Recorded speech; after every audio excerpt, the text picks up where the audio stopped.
The room was silent, except for the faint hum of rain pressing against the windows, and the soft thud of clothes hitting the floor.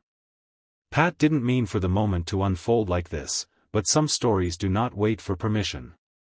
They simply begin, raw, impulsive, unforgettable.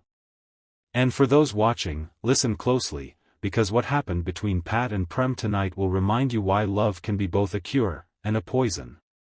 Before the story ends, you'll feel the pull of every heartbeat, every tear, every choice they made, and I promise, you won't want to miss what happens next. Hit like, subscribe, and let's step into their world. Pat had always been the quiet one, the steady one. His life moved in straight lines, wake up, work, home, sleep, until Prem arrived like a storm in human form. Prem, with eyes that hid thunderstorms and a smile bright enough to distract from the chaos he carried. They met in a dim music bar on a night when the city felt too heavy, and fate was in the mood for games. Prem was singing, raw, unfiltered, painful lyrics he wrote himself. Pat didn't understand the words, but he understood the emotion. It hooked him. It changed him. Their connection grew fast, almost too fast. Friends warned Pat that Prem was unpredictable, that he loved recklessly, that he had a tendency to hurt the people he cared about the most. But Pat saw something different. He saw a man struggling, a man trying to be stronger than his past. So he stayed. And Prem, for the first time in years, let someone stay. But love, as beautiful as it is, becomes dangerous when fear mixes with it. Prem's past wasn't just painful, it was poisonous. A controlling ex, family expectations, the pressure of performing, and a constant fear of abandonment. Every time Pat held him, Prem believed it could be taken away. Every time Pat promised to stay, Prem doubted his own worth. This tension built slowly, like a rope being pulled from both ends, until it finally snapped. Tonight, Prem arrived at Pat's apartment drenched in rain and anger, breathing as if he had forgotten how. Pat rushed to him, helping him out of his soaked clothes, dropping each piece carelessly to the floor, but Prem pulled away. He accused Pat of lying, of hiding something, of preparing to leave him, none of which was true. Pat tried to understand, tried to stay calm, but his heart began to crack under the weight of accusations he didn't deserve. Their voices rose. The room filled with words they couldn't take back. Pat's hands trembled.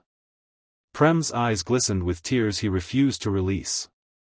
It wasn't hate between them, it was fear, the most dangerous kind. And then Prem broke. "I don't know how to be loved without thinking I'll lose it," he whispered.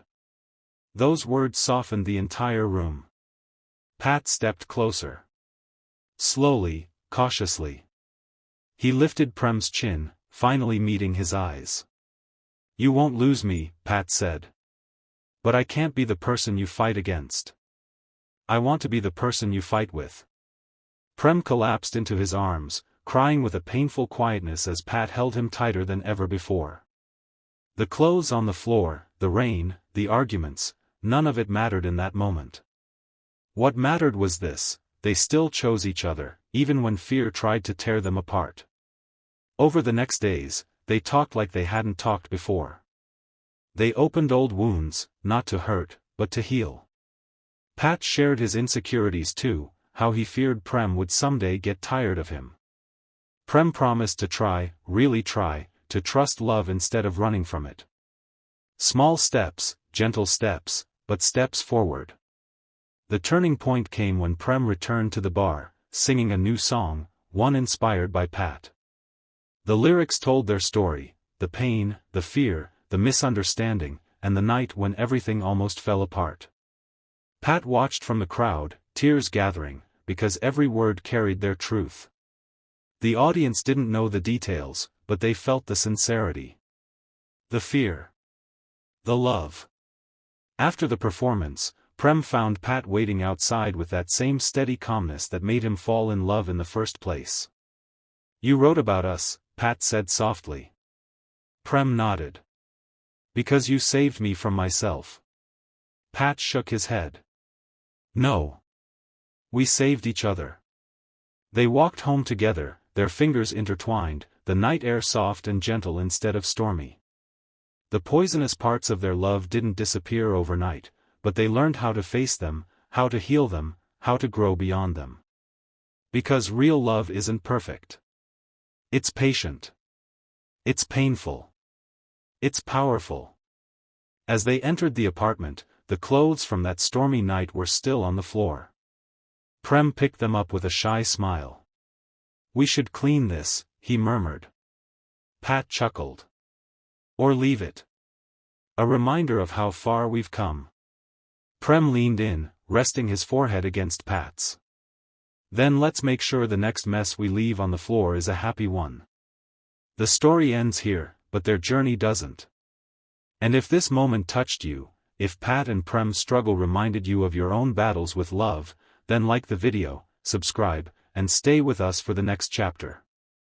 Because sometimes, in the messiest moments, we discover the deepest truths of the heart.